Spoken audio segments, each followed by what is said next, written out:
पूरे देश में पुलिस से पहले भीम आर्मी के नौजवान अन्याय होने पर जाते हैं और पीड़ित परिवार को न्याय दिलाने की लड़ाई लड़ते हैं बिना किसी स्वार्थ के।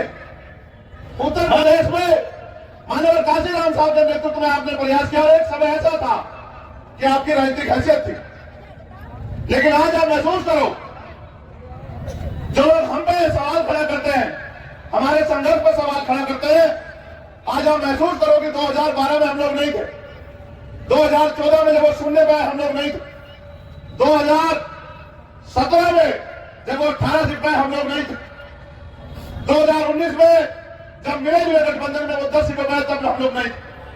हमने तो इस काम को तब शुरू किया 2020 में जब हमने देख लिया कि इनको कुछ करना ही नहीं है, ये इनको सिर्फ चुनाव लड़ना है। इसके बाद 5 साल जो जुर्म जाति अन्याय अत्याचार वर्गों पर होते हैं उनकी आवाज उठाने का इनका कोई मतलब नहीं है। सीबीआई ईडी इनकम टैक्स मेरा कुछ बिगाड़ नहीं सकती है, क्योंकि ना मैं किसी धन्ना सेठ परिवार में जन्मा हूं और ना ही मैंने एक सिंगल पैसे का भी कोई अपराध किया, कोई भ्रष्टाचार किया। माननीय काशीराम साहब कहा करते थे कि तमन्ना सच्ची हो तो रास्ते हजार होते हैं और तमन्ना अगर झूठी हो तो बहाने हजार होते हैं। मैं तो उत्तर प्रदेश में आजकल बहुत कम समय देता हूं, लेकिन लगातार उत्तर प्रदेश में आजाद समाज पार्टी को मजबूत कर रहे प्रदेश के यशस्वी अध्यक्ष भाई सुनील कुमार चित्तौड़ जी, जिनके नेतृत्व में लगातार आजाद समाज पार्टी उत्तर प्रदेश में संगठनात्मक ताकत हासिल कर रही है। और मेरा यह विश्वास है कि लोकसभा के चुनाव तक अपने साथियों की मेहनत के बलबूते संगठन के रूप में भारतीय जनता पार्टी के बाद आजाद समाज पार्टी सबसे बड़ी पार्टी 2024 के चुनाव में बनने जा रही है। का इशू हुआ तो मुख्यमंत्री ने बयान दिया, मीडिया के लोगों ने भी चलाया कि वहां 100 करोड़ रुपए की फंडिंग हुई है। मैंने चैलेंज किया उत्तर प्रदेश के मुख्यमंत्री को, ये लड़ाई स्वाभिमान सम्मान किया मुख्यमंत्री जी, अगर एक पैसे की भी फंडिंग की आप साबित कर दो तो चंद्रशेखर आजाद राजनीति छोड़ के खाता आ जाएगा, जो सजा आप दोगे उसको स्वीकार करेगा। लेकिन अपने पाप छिपाने के लिए जो झूठ आप बोल रहे हो, अगर आप में हिम्मत है तो अगर आप साबित न कर पाओ तो आप माफी मांगो समाज से कि आप उत्तर प्रदेश की बहन बेटियों को सुरक्षित नहीं रख सकते, लेकिन आप किसी ईमानदार व्यक्ति पर इल्जाम लगा सकते हैं। उस समय के ताकतवर लोग ये कहते थे कि वोट का अधिकार उनको मिलना चाहिए जो बड़े बड़े जमींदार, वोट का अधिकार उनको मिलना चाहिए जो लगान देते हैं, वोट का अधिकार उनको मिलना चाहिए जो बिजनेसमैन, जिनके बड़े बड़े व्यापार है, वोट का अधिकार उनको मिलना चाहिए जो बहुत पढ़े लिखे हैं। डॉक्टर बाबा साहब अम्बेडकर ने कहा कि अगर चंद लोग फैसला करेंगे कि सरकार किसकी बनेगी कैसे बनेगी तो लोकतंत्र के क्या मायने।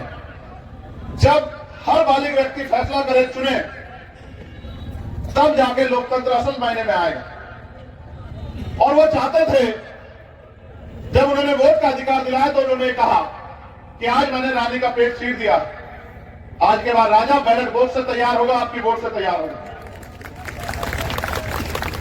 और जब भाजपा की सरकार आरक्षण के खिलाफ साजिश कर रही है, लोकतंत्र के खिलाफ साजिश कर रही है, संविधान की हत्या करने का काम कर रही है, सारी सरकारी नौकरी को खत्म कर रही है, ये उनके खिलाफ कोई आंदोलन नहीं कर रहे हैं, तब हम लोगों ने तय किया कि अब ज्यादा दिन तक रुक के फायदा नहीं है।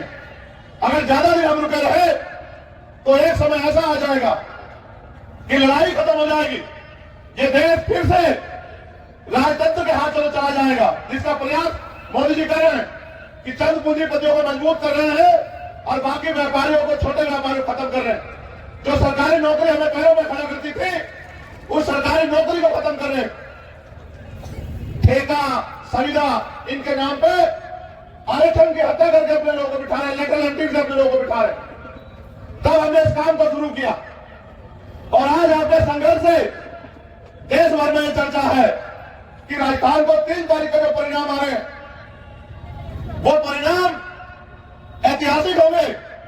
आजाद समाज पार्टी के बिना, आरएलपी के बिना सरकार नहीं बनेगी राजस्थान में।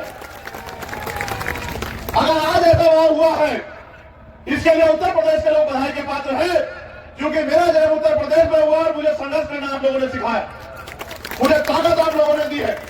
अगर आप लोगों ने संरक्षण न किया होता, मेरी साथ न दिया होता, तो शायद आज राजस्थान में ये विश्वास और प्यार मजबूत नहीं होता। राजस्थान से वादा करता हूं कि आने वाले 1 साल के अंदर आपके 2 अप्रैल 2018 के मुकदमे वापस करा के दिखाऊंगा। आप मेरी बात को याद रखना। चाहे मुझे कुछ भी संघर्ष करना पड़े, चाहे मेरी जिंदगी जेल में क्यों न कट जाए, लेकिन मैं आपको मजबूर नहीं होने दूंगा इस सरकार के आगे। आप चिंता मत करो। लेकिन जब हाथरस का इशू हुआ तो मुख्यमंत्री जी ने बयान दिया, मीडिया के लोगों ने भी चलाया कि वहां 100 करोड़ रुपए की फंडिंग हुई है। मैंने चैलेंज किया उत्तर प्रदेश के मुख्यमंत्री को, ये लड़ाई स्वाभिमान सम्मान किया मुख्यमंत्री जी, अगर 1 पैसे की भी फंडिंग की आप साबित कर दो तो चंद्रशेखर आजाद राजनीति छोड़ के खाता आ जाएगा। जो सजा आप दोगे उसको स्वीकार करेगा। लेकिन अपने पाप छिपाने के लिए जो झूठ आप बोल रहे हो, अगर आप में हिम्मत है तो अगर आप साबित न कर पाओ तो आप माफी मांगो समाज से कि आप उत्तर प्रदेश की बहन बेटियों को सुरक्षित नहीं रख सकते, लेकिन आप किसी ईमानदार व्यक्ति पर इल्जाम लगा सकते हैं। 2024 के बाद हो सकता है इस देश के संविधान को बदल दिया जाए। इस देश का संविधान है तो आपके लिए कुर्सियां हैं, आपके लिए मंच है, आप पे वोट देने का अधिकार है। इस देश का संविधान आया तो आप पे नौकरी व्यापार करने का अवसर मिला। आपको इस देश का संविधान आया तो आपका सम्मान बढ़ा, आपको समानता का अधिकार मिला। आपको क्या लगता है उस संविधान की रक्षा कोई और करेगा क्या? उस संविधान को लागू कोई और करेगा क्या? आज संविधान दिवस है, हमारे लोगों ने संविधान का कितना मोल समझा। अगर ये संविधान नहीं है तो आपकी हैसियत क्या आपने कभी महसूस किया? अगर ये संविधान नहीं है तो महिला को क्या अधिकार है आपने कभी महसूस किया? एक एप्लीकेशन मेरे पास और है, एक बच्ची है, पुलिस के लोग यहां हैं,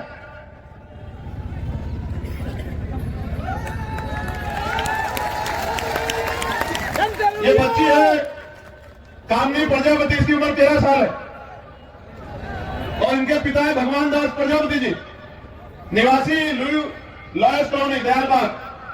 पुलिस के लोग यहां हैं। इनकी बच्ची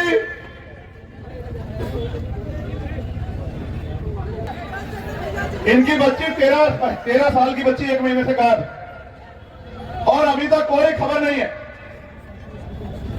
मुझे इस बात का दुख है, मगर मैं करूं क्या?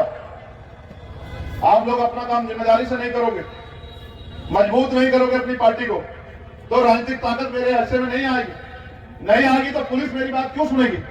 जब तक उनके अंदर ये भय ना पैदा हो कि कल चंद्रशेखर आजाद और आजाद समाज पार्टी ताकत होकर सत्ता में आ जाएगी और फिर अगर हमने उनके कहे में सही काम नहीं किया तो ये हमारे ऊपर कार्रवाई करेंगे, मुकदमे दर्ज करा के हमें जेल भेज देंगे, हमारी नौकरी ले लेंगे। क्यों करेंगे मेरे हिसाब से काम?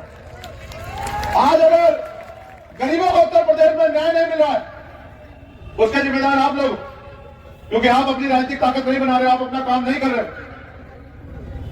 अगर आप जिम्मेदारी से अपना काम कर लो और बहुजन समाज में भाईचारा पैदा करके अपनी ताकत बना लो और आपके हिस्से में भी राजनीतिक ताकत आ जाए तो कोई जुर्म जाति अन्याय अत्याचार के लिए बच्ची पे नहीं हो सकता है।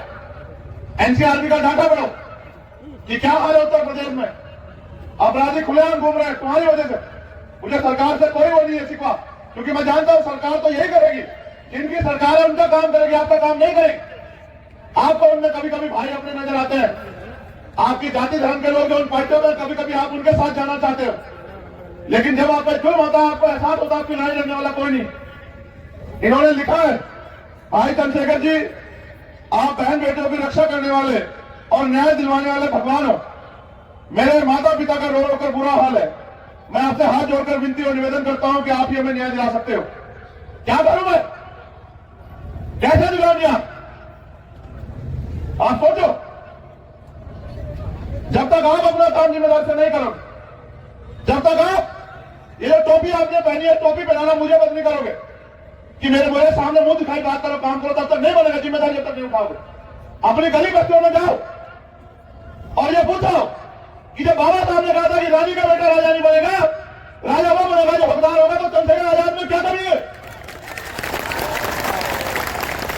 अगर कुर्सी की कोई लालच होता तो अपना दल नहीं बनाते विचारधारा पर आधारित। माननीय काशीराम साहब के सपनों, बाबा साहब के सपनों का किसी भी पार्टी में मैं और कितौर साहब श्री जी किसी पार्टी में जाते हैं, एमपी एमएलए बन जाते, लेकिन उन दलों से आपको न्याय नहीं दिला पाते, आपकी आवाज नहीं उठा पाते। इसलिए दल बना। मैं कह रहा हूं कितनी मेहनत करूंगा जब आप लोग मेहनत नहीं करो। मैं तो धन्यवाद दूंगा चित्तौड़ साहब का, मैं धन्यवाद दूंगा कि वो और उनकी पूरी टीम उत्तर प्रदेश में प्रयास कर रही है। मगर मैं आपसे भी कहूंगा कि आप भी अपने काम को जिम्मेदारी से अदा करें। एक और एप्लीकेशन मेरे पास है,